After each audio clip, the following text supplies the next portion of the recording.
Hello, everyone. Thank you for joining our new LAR talk about cinema. Today, as you know, it's the Halloween day, night, however you want to call it. And we are going to focus our 30 minutes talk on horror in cinema. With us, we have a very special guest that we all love in LAR, Francisca. Actually, I think today we can call her Spooky Chica. And she will talk with us about, let's say, the recommendation of the top 3 movies to watch in Halloween, so you can watch them after this session. And I will just let Francisca introduce herself for the people that don't know her, and then JBL, our resident DJ, a friend very close to our hearts in LAR as well. So I will just let Francisca to start with her introduction, and then we can jump into the conversation. So I'm Francisca. I am a guest in LAR today to talk about cinema and horror in movies. I was here last time to talk about crime. That's why Miguel calls me Spooky Chica, because I'm here every time we need to talk about bloody things. And that's it. We're going to discuss movies, famous tropes in movies, and what keep us scary in films. That's all. Ooh, someone is knocking the door. I hope it's not. No, it's Jack. me. So JBL, do you want to say some words about your spookiness? Me, I'm just here to listen and give some notes if I know anything about what Francisca's talking about. Let's see how it goes. What she has to say about her knowledge about horror movies and horror cinema history.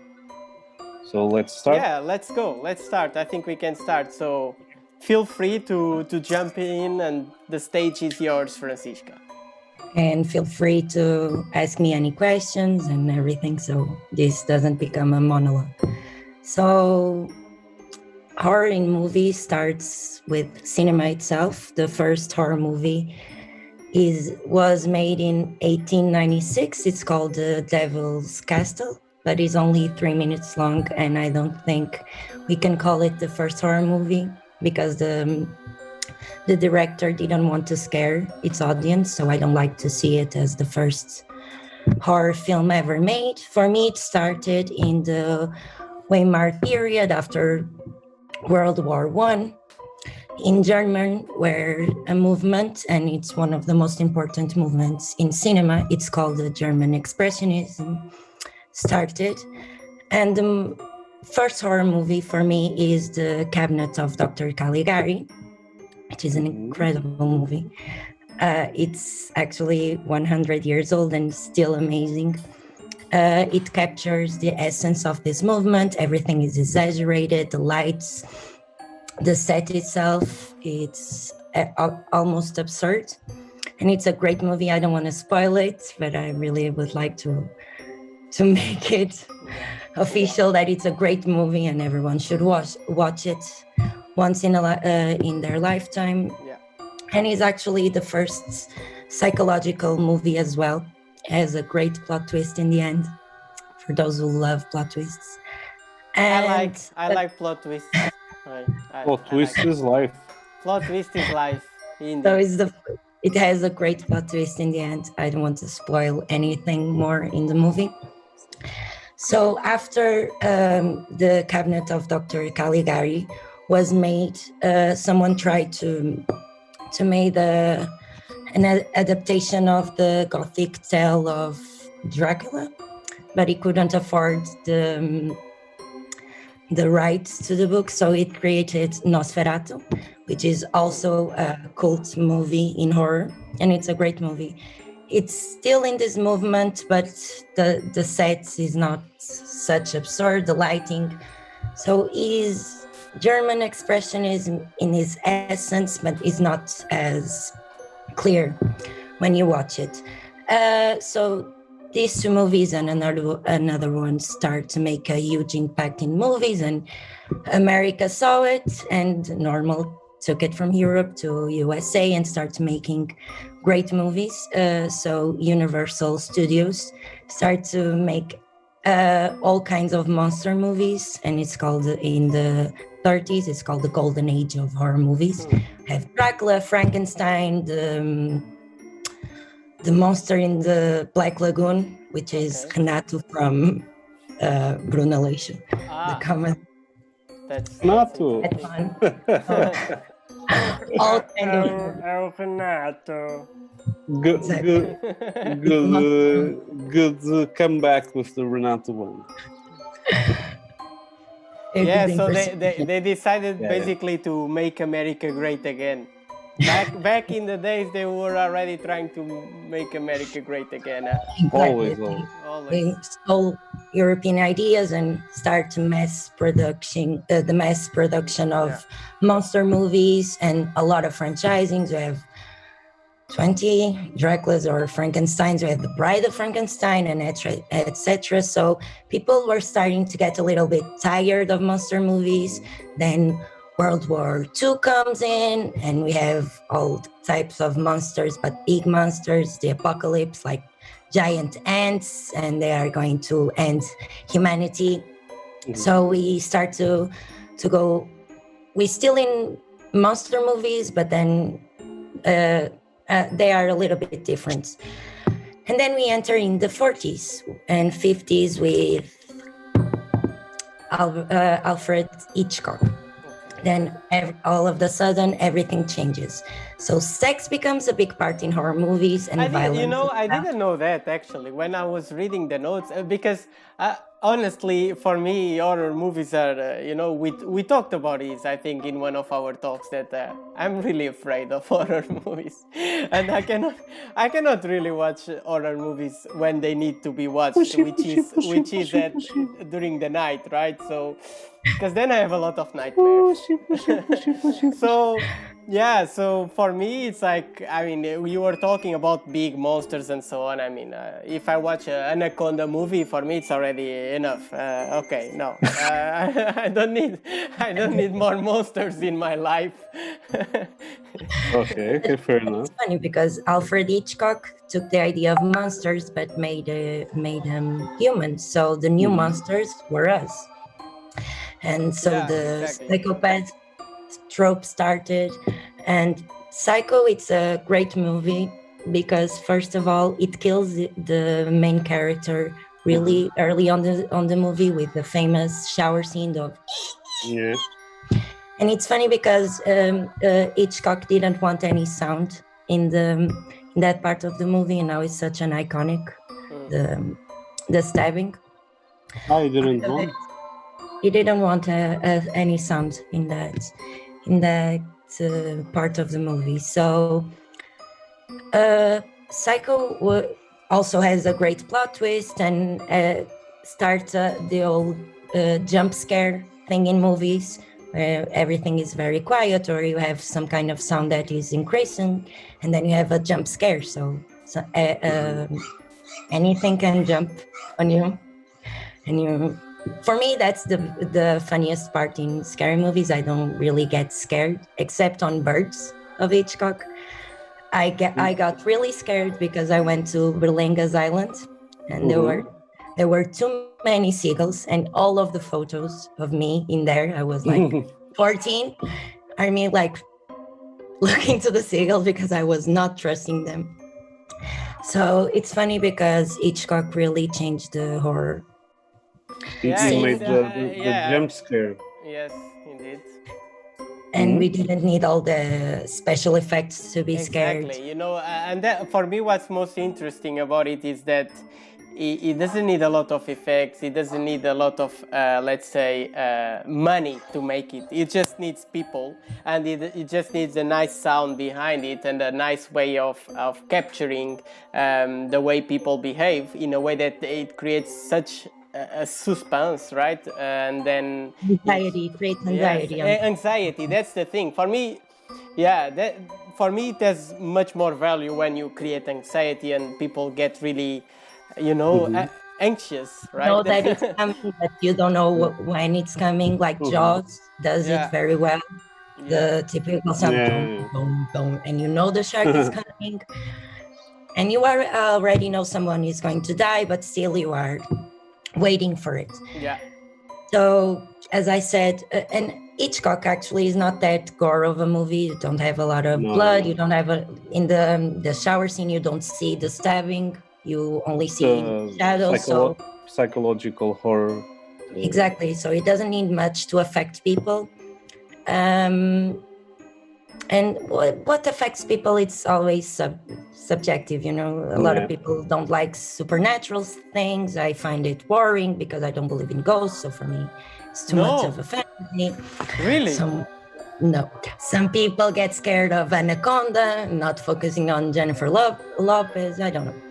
People are different. So for me, I don't get scared Well, yeah. really easily. So Well, that low key dissing. for me, the best part of horror movies are the interactive part, when you are with your friends and you like, don't go there, and you start screaming to the TV, and then she gets killed, and I told you, like that's the funny part of movies, of scary movies. So we are in Hitchcock and the old sex and violence coming into picture.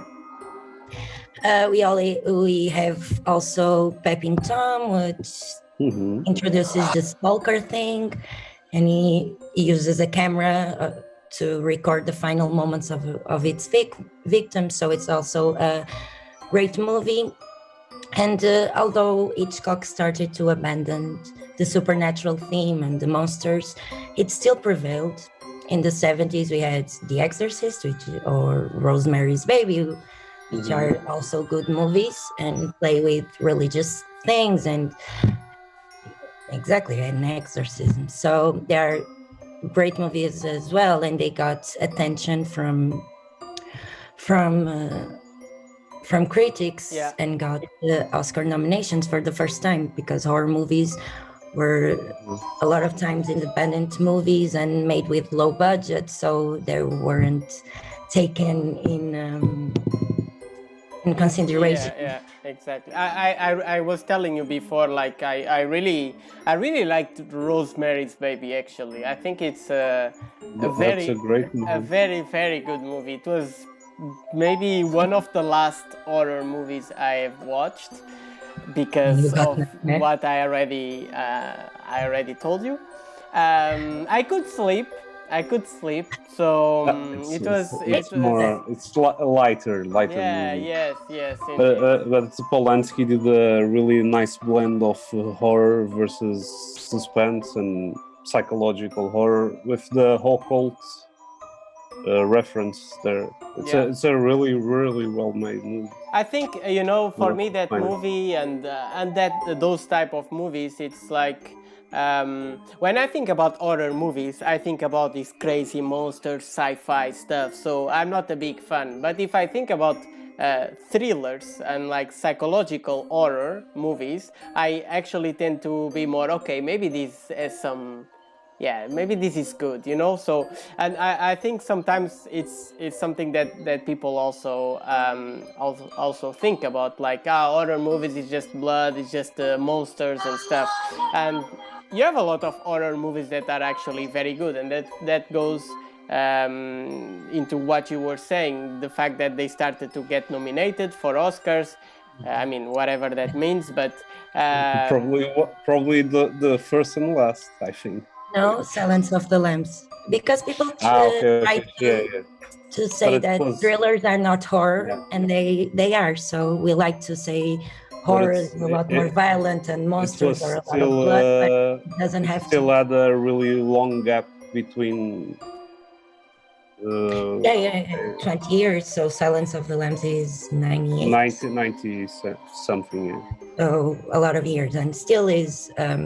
And there's no more after that, I think. As we said, sometimes movies are made with a low budget, and if a movie's only purpose is to scare you, then it's not going to be a good movie, probably. Exactly. Not memorable, at least.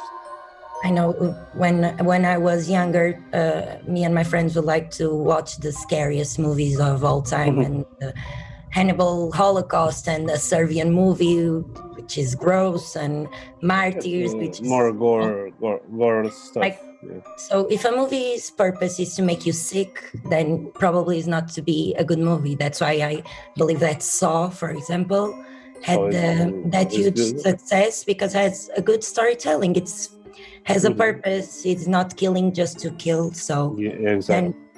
But then it was Saw 1, 2, 3, 4, 5, and then it becomes. They still try to make a story. It's like Fast and Furious, you know.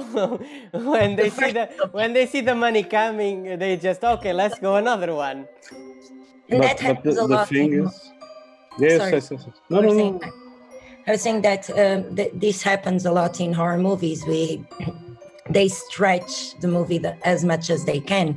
We have like 7 Dracula movies. We have 11 Halloween movies. We have Halloween 1, Halloween 2, Halloween, The Curse of Michael Myers, the comeback of Michael Myers, and then another reboot. Too much. So even in the other day, I was talking to my cousin, and he was hyped because he started watching Chucky. You know, the how is it called in English? It's the toy killer, the little guy. Child's Play. That's the name in English. The Chucky, the killer doll. And he watched the first film, and then he wanted to watch all of them, and it was like 10 or 11 plus the reboot. That's last year. Yeah, that's crazy. Okay, I think that was very, very.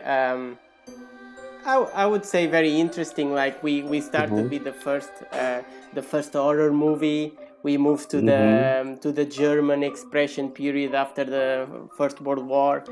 We talked about the influence that those first movies had in the US, and then with the coming of Alfred Hitchcock and all the psychological horror movies, let's say, with some examples, starting to get recognition by the critics and so on. And I think the other next era that you wanted to talk was the one that involved the Nightmare of Elm Street and all those type of movies. So if you can talk also slasher. The slasher area, exactly. If you can talk about a bit about that one. The slasher era is my favorite one. It starts in the 80s, 70s, 80s, and has Halloween, all the big franchisings, Halloween, the Nightmare on Elm Street, and everything. So a slasher movie has to have random number of people who are getting killed throughout the movie. Normally has the final girl, which happens a lot. Which is the girl that has some kind of connection to the killer, which is normally a psychopath who kills just for the fun of it.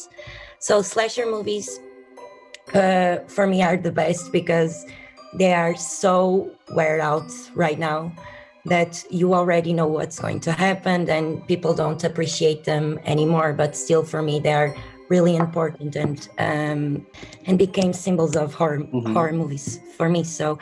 And funny is scary movie franchise, you know, that's comedy is a parody of movies. For me, it shows how important slasher era was for us because you can watch a scary movie one and see all the tropes and all the cliches we have in horror movies. So you having such a big franchise of comedy and parody of horror movies just shows how important they were and how they become pop culture symbols for us. But then just sorry to interrupt, something that I'm not clear. So why for you this era is like the best? What's the thing that makes it so different than the others that for you it makes it's better because than the others? It has all the same ingredients, so you can see Halloween or the Nightmare on Elm Street and you can identify the elements and you know everything how it's going to happen and you're still scared, you're still surprised.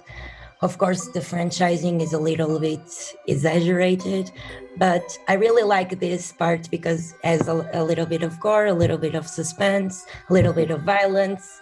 So for me, it's the best era. And I like it. the character development, let's say, of the killer, there's a lot of creativity in the first ones, isn't it?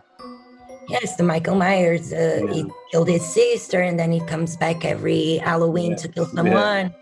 It's fun. You have Jamie Lee Curtis, which is the daughter of Marion in Psycho, in Alfred Hitchcock's Psycho. So it's also fun to see.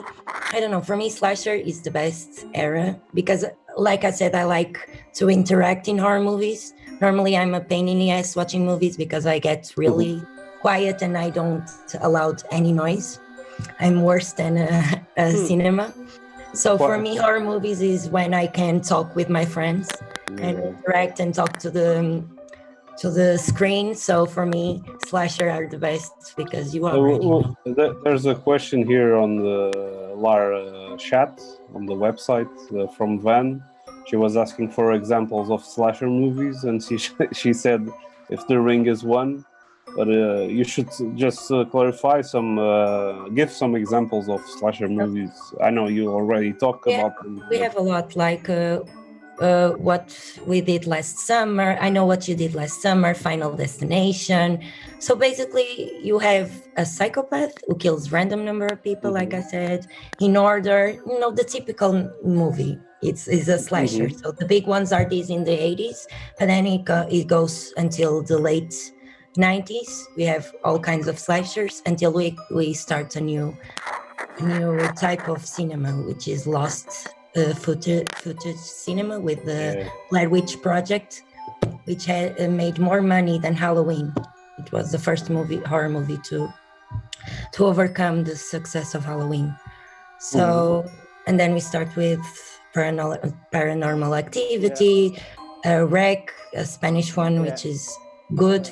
And nowadays, I don't think we have a tendency in horror movies. I think we're starting to pick up again some of the things we were doing, like, for example, which is, I forgot the name of the director, but from Hereditary and Midsommar.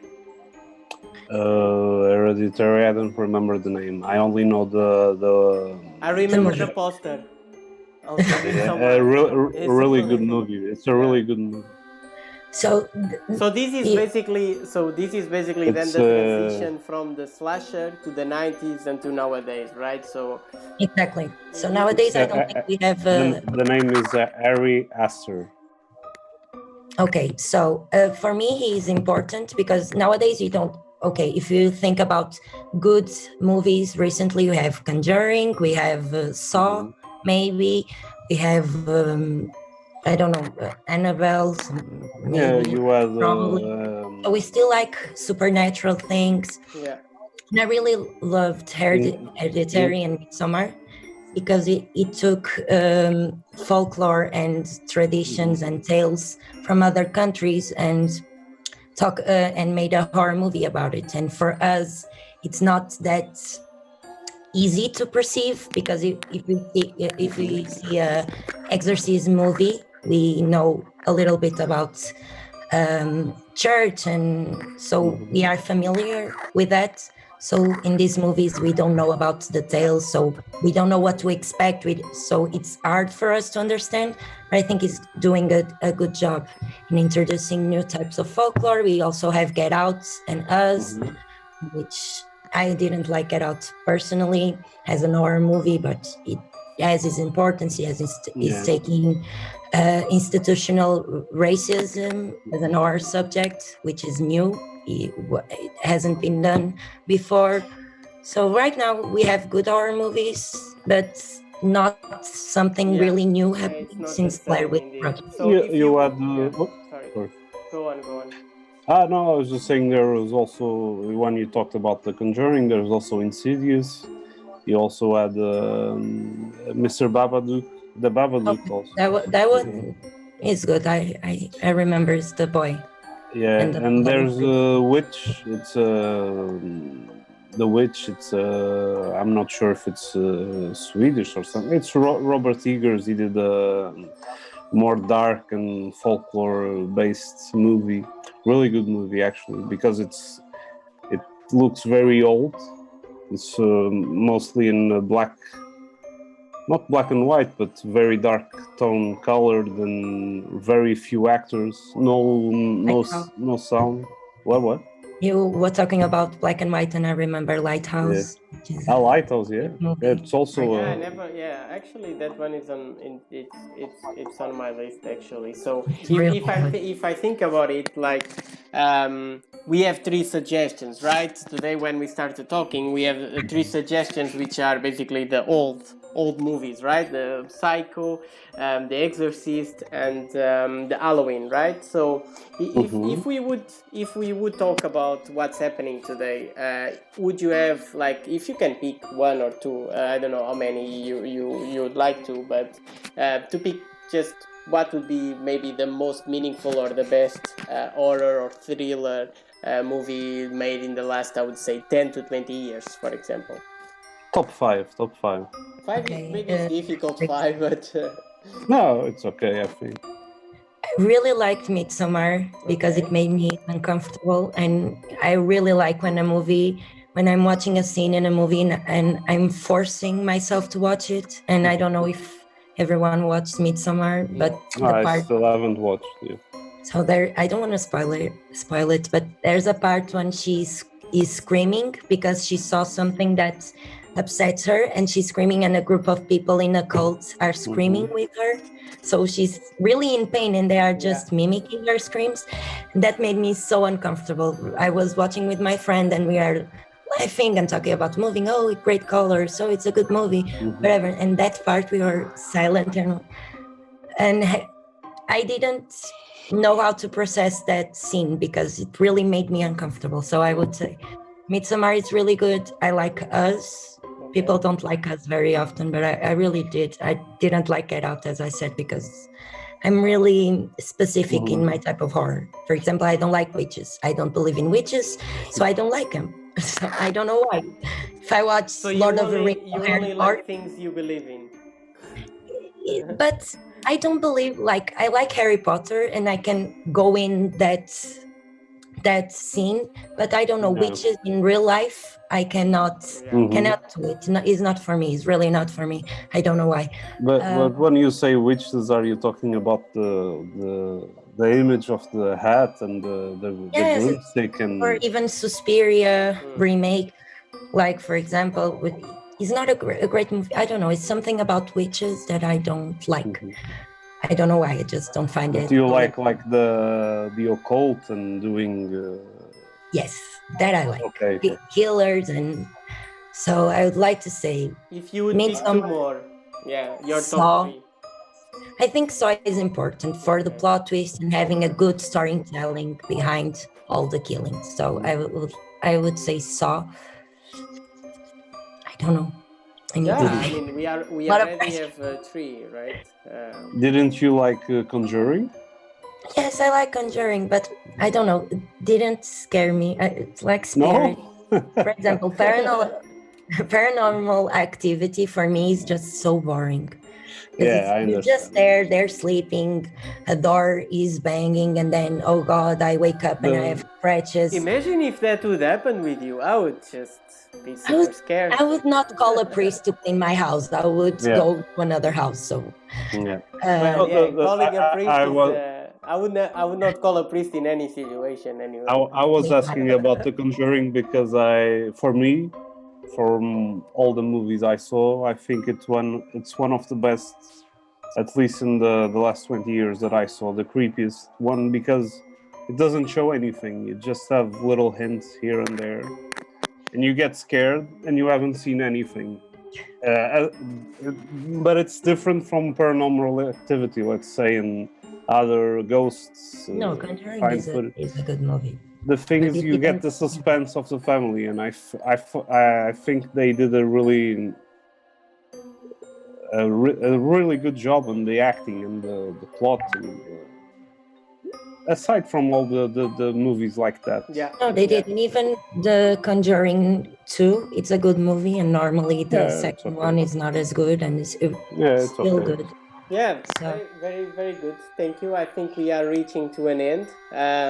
Thank you for your time today. So I just wanted to do, a kind of a wrap up before we say goodbye and let people go and enjoy their Halloween at home and safely. This is very important to mention. We are without masks because we are thousands of kilometers away of each other. Otherwise, we would have a mask. So I just wanted to ask Francisca to do a kind of a quick summary on the different eras, the different movies, like meaningful movies of each era, and then just leave us with the final note on our recommendation of the top 3 we talked about, and the new top 3, let's say top 6, let's put it like that, and then we can say goodbye and talk another time. Yeah. So I think the most important thing to retain from this is that horror movies are now a little bit underrated, and they are really important in cinema. They will always be. And I think everyone has a movie in their childhood who scarred them for life. For me was Edward Scissorhands. I know it's not horror, but I was 6, and for me it was horror. Yeah. So I don't know. I think it's important to see some German movies. I have to mention again the Cabinet of Dr. Caligari because it's amazing. I think Hitchcock is you need to watch one movie of Hitchcock, even if it's not Psycho or Birds or Vertigo, something, just to see how smart he was when he was making a movie. He got really he knows how to make a scary atmosphere with normal things. No, they're just birds, so witches don't scare me, but birds do. Thanks to Hitchcock. Then you have the slasher classics. They are fun to watch with your friends. You know already how it's going to end, thanks to spin-offs and how deep they are in pulp culture. So I think the Halloween and Nightmare on Elm Street is also fun to watch. Then, I don't know, Blair Witch Project is probably the best one, and Rec 1, Paranormal Activity, I don't like to recommend it because I don't. And maybe Anaconda, if you get really, really scared, like Miguel, you can watch Anaconda. Really? Anaconda? Sorry, I had to. Yeah, I feel it here. I feel it in my bones. I don't know. I think another thing that it's important in horror movies is the music and the soundtrack. Yes, And for sure. you Definitely. always remember the anxiety that creates you. Jaws, for me, Jaws soundtrack is the proof how much anxiety it can build up on a person. So I think, and now if you want to watch some new movies, some with good sound effects and good special effects, because they are from a couple years ago, you have Conjuring if you like spirits, or Annabelle for the killer dolls.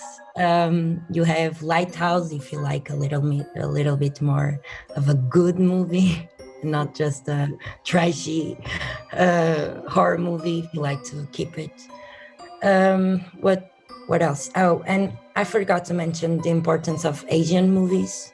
Yeah. Asian horror movies are great. If you watch Ring and compare it to Ringo, which is the Asian version, the original, it's a lot more scary. So try Asian. That's great. I think because they like to make horror. It's a and good thriller. point. It's a good They are reminder really for good. sure. Yes, and I Asian think it was a great a great last reminder to close our call today, and I just have to thank to JVL or GBL. I don't know how we GB. GBL, No, just kidding, JBL. and especially to Francisca, our spooky chica. Again, thank you for being with us, and I hope you all have a great Halloween and keep on following and listening to LAR. We are always here for you. It's our home. It's your home as well, and we will keep on having more talks, as you know, radio and so on. So keep on staying with us and enjoy your evening. And thank you. And don't forget, if you are drinking blood tonight, drink responsibly. Thank you. Yes, Okay. it's important. Oh, there is a ghost here. There is a ghost somewhere. I'm already scared. I need to leave. Are the first to go. Thank you. Thank you. Bye. Ciao. For having- Thank you. Thank you, guys.